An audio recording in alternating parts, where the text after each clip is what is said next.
La famille qui m'a abandonnée il y a 16 ans est soudainement réapparue dans ma vie. Cette réunion inattendue a déclenché une série d'émotions et de réactions qui m'ont amené à remettre en question ma propre identité, comme si j'étais une personne complètement différente. J'avais alors 26 ans. En tant que fille aînée, j'ai grandi dans une famille apparemment heureuse, avec 2 frères, l'un de 3 ans plus jeune et l'autre de 5 ans plus jeune. Nous partagions des expériences familiales typiques, comme cuisiner ensemble, regarder des films et jouer. Nous étions très proches, jusqu'à ce que mon père perde son emploi quand j'avais 9 ans. Accusé de choses qu'il n'avait pas faites, il a été injustement licencié, laissant ma mère, qui travaillait dans une école, lutter pour nous subvenir aux besoins. Ils ont décidé qu'il serait mieux que je vive chez mes grands-parents jusqu'à ce qu'ils se relèvent. Au départ, cette idée semblait raisonnable et j'ai accepté le changement. Cet été-là, je suis restée à la ferme de mes grands-parents, prenant soin des animaux et profitant de la campagne. J'étais loin de me douter que cette séparation temporaire allait se transformer en une épreuve de toute une vie. Quand la rentrée approchait, mes parents m'ont assuré qu'ils travaillaient à trouver une nouvelle maison. Je suis restée quelques jours de plus chez mes grands-parents, attendant leur appel. Cependant, les jours promis se sont transformés en semaines, et les semaines en mois. Chaque tentative de les contacter se soldait par des appels sans réponse et des promesses vaines. J'étais frustrée et désespérée d'obtenir des réponses. J'ai demandé à mes grands-parents s'ils savaient quelque chose, mais ils étaient aussi perdus que moi. À la recherche d'aide, j'ai déposé un rapport de disparition, mais mes grands-parents ont balayé cela comme un simple drame, me punissant pour mes efforts. Me sentant abandonnée et trahie, j'ai supplié mes grands-parents de m'offrir une éducation. Ils m'ont inscrite dans une école publique locale, mais m'adapter à ce nouvel environnement a pris du temps. Malgré les défis, je me suis concentrée sur mes études, déterminée à quitter la ferme de mes grands-parents et à retrouver mes parents. Le manque d'inquiétude autour de moi n'a fait qu'intensifier ma détermination. Tout a changé quand j'ai surpris une conversation entre ma grand-mère et ma mère au téléphone. Les murmures dans la cuisine ont révélé la vérité, ma mère était vivante. L'espoir est revenu, mais le mystère de la disparition de mes parents ne faisait que s'approfondir, me laissant avec plus de questions que jamais. Nous discutions de mes progrès à l'école et de plusieurs aspects de ma vie, et entendre sa voix a fait naître un tourbillon d'émotions en moi. Je n'ai pas pu contenir mes sentiments, avant de pouvoir me retenir, j'ai appelé ma mère. Dès que ma voix a atteint l'autre côté, un silence est tombé. Désespérée, j'ai crié et pleuré au téléphone, espérant qu'en secouant assez fort l'appareil, sa voix résonnerait de l'autre côté. Ma grand-mère est apparue dans la cuisine, le visage mêlé de préoccupation et de frustration, me disant d'aller dans ma chambre. J'ai laissé éclater ma colère sur elle, exigeant de savoir pourquoi elle m'avait caché ma mère et pourquoi elle refusait de me donner des informations. Malgré mes supplications, ma grand-mère est restée implacable dans son silence, me laissant accepter la douloureuse réalité que mes parents m'avaient essentiellement abandonnée. Peu de temps après cet appel dévastateur, mes grands-parents m'ont envoyé vivre chez une tante éloignée, à 5 heures de route de la ferme. Elle m'a soutenue dans mon parcours pour devenir vétérinaire, suivant ses pas. À 21 ans, je me suis approchée d'elle avec des documents d'adoption, souhaitant qu'elle devienne ma mère légale. Avec son soutien total, j'ai enfin trouvé la stabilité et l'amour que je désirais tant. Après avoir terminé mes études, je travaille maintenant comme stagiaire dans un hôpital, cherchant à acquérir une expérience précieuse.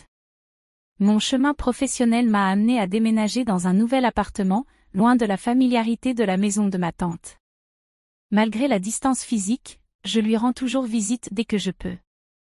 Il y a 2 jours, pendant mon jour de congé, je me détendais chez moi lorsque la sonnette a retenti. Attendant une livraison, j'ai ouvert la porte et j'ai trouvé ma famille éloignée devant moi, ma mère, mon père et mon petit frère. Ils semblaient à la fois inconnus et étrangement familiers. Stupéfaite, je ne parvenais pas à trouver les mots pour exprimer mes émotions. Ils m'ont remis une enveloppe contenant une lettre de mes grands-parents. Selon la lettre, j'aurais soi-disant fui de chez eux, refusant de maintenir tout contact, leur causant une immense souffrance émotionnelle. Ils exigeaient que je paie pour l'éducation de mon frère, en utilisant mon nouveau statut de médecin, et menaçaient de prendre des mesures légales si je refusais. La situation n'avait aucun sens pour moi. Comment pouvais-je être coupable d'avoir fui alors que j'avais été envoyé loin par mes grands-parents? Pourquoi devrais-je être financièrement responsable de l'éducation de mon frère alors que je n'avais aucun mot à dire dans cette affaire? Leurs exigences me semblaient injustes, me laissant perplexe et en conflit quant à la réponse à donner. Pourquoi devrais-je me soucier de personnes qui m'avaient abandonné pendant 16 ans? L'esprit rempli de questions sans réponse, j'ai fermement refusé d'aider, insistant pour qu'ils quittent ma maison. Lorsqu'ils ont persisté, j'ai appelé la police. Ils prétendaient être mes parents, mais j'ai maintenu ma position, affirmant que légalement j'étais la fille de ma tante et j'ai fourni son nom. Les autorités l'ont contactée, et elle a confirmé mon statut, ce qui a conduit à un avertissement à ma famille pour intrusion et harcèlement. Depuis, j'ai été bombardée de messages blessants sur les réseaux sociaux, provenant de comptes appartenant à ma famille, me traitant de froide. J'en ai confié l'histoire à ma tante, bien qu'elle comprenne mes actions, elle m'a demandé si j'avais pris la bonne décision. Au milieu de cette tourmente, mes parents sont apparus à mon lieu de travail, créant une scène. La sécurité de l'hôpital est intervenue, appelant la police et les escortant hors des lieux. Je ne pouvais pas comprendre pourquoi ma famille, absente pendant si longtemps, voulait soudainement faire partie de ma vie. Le poids émotionnel pesait lourdement sur moi. Mon thérapeute m'a suggéré de leur parler, mais j'ai résisté. Finalement, j'ai accepté de les rencontrer en présence de ma tante. Leur explication fut décourageante. Ils m'avaient envoyé chez mes grands-parents en raison de difficultés financières, pensant qu'il serait plus facile de nourrir une bouche en moins. Quand les circonstances se sont améliorées, ils n'ont pas pu me ramener, maintenant, avec leurs économies épuisées, ils voulaient que je les soutienne et que je paie pour les besoins de mon frère. Ils ont admis avoir fabriqué la menace de poursuite légale, espérant me faire culpabiliser pour que je cède. Chaque mot brisait mon cœur, mais je suis restée ferme. Je leur ai rappelé ma rupture légale avec eux et les ai menacés de poursuite s'ils me harcelaient à nouveau, chez moi ou au travail. Malgré leurs supplications pour obtenir mon pardon, je suis partie, le cœur endurci contre eux. Mon thérapeute a suggéré que je luttais peut-être pour ressentir de l'empathie, mais la vérité est que je ne ressentais rien pour eux.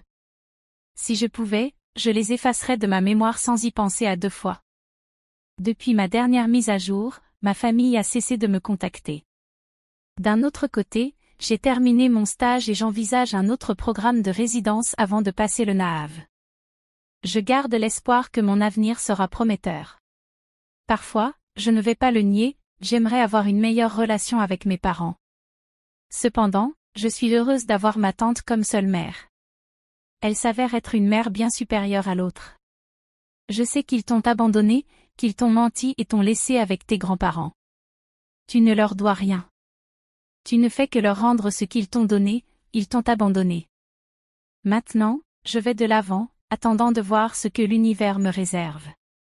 Si vous avez aimé cette histoire, n'oubliez pas de laisser un like et de vous abonner à notre chaîne.